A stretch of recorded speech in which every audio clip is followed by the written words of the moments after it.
Gandhiji to import the services of Ivan Jennings for drafting the constitution அப்படின்னு கேட்கிறார். இந்த உரையாடல் சரோஜினி நாயுடு அம்மையார் ரெக்கார்ட் பண்ணியிருக்கார் ஒரு புக்கில். அந்த புக்கை மகாராஷ்டிராவில் ஒருத்தர் சவானான்னு சொல்லி அவர் அந்த புக்கில் எழுதியிருக்கார். நான் அந்த புக்கிலேருந்து எழுதி இதில் இந்த புக்கில் என்னுடைய புக்கில் போட்டிருக்கேன். இது நான் எழுதிய புக். இந்த நூல் இங்கிலீஷில் இங்கிலாண்டில் மேக்பினன் அவங்க பப்ளிஷ் பண்ணாங்க. இதை தமிழாக்கம். இந்த தமிழாக்கத்துக்கு நரேந்திர மோடி அவர்கள் முதலமைச்சராக இருந்த நேரத்தில் குஜராத்தினுடைய ஒரு அற்புதமான வாழ்த்து அனுப்பிச்சிருக்காரு. பின்னாடி எதுக்கு சொல்றேன்னா, இவர் ஐவர் ஜெனிங்ஸ் சொன்ன உடனே மகாத்மா காந்தி சிரிக்கிறாரு. இன்னும் 2 மாசத்துல வெள்ளக்காரரை வெளியே அனுப்ப போறோம், திருப்பி உங்களுக்கு வெள்ளக்காரன் பைத்தியமா, அவரை தான் வேணுமா? நம்மகிட்ட அம்பேத்கர் இருக்காரு, அவரை யூஸ் பண்ணுங்க வரைவுக்குழுக்கு. காந்தி சொல்றாரு.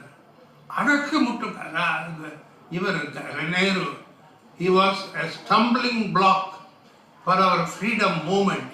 நம்முடைய சுதந்திர போராட்டத்திற்கு முட்டுக்கட்டையாக இருந்தார். அதுக்கும் சிரிக்கிறார் மகாத்மா காந்தி. அவரை தட்டுறார் முதுகில். Independence freedom is not for Jawaharlal Nehru alone, உங்களுக்கு மட்டுமல்ல, இங்கே இருக்கக்கூடிய 40 கோடி மக்களுக்கும் சுதந்திரம். இங்கு எங்கெங்கே நம்முடைய ஆட்கள் சாமர்த்தியமானவர் இருக்கிறார்களோ அவரை பயன்படுத்த வேண்டும். ஆகவே டாக்டர் அம்பேத்கரை வரைவு குழு தலைவராக போடும். அது மட்டுமல்ல, நாளைக்கு வர இருக்கின்ற சுதந்திர இந்தியாவுடைய ஃபர்ஸ்ட் லா மினிஸ்டராகவும் அவரே இருக்கணும்.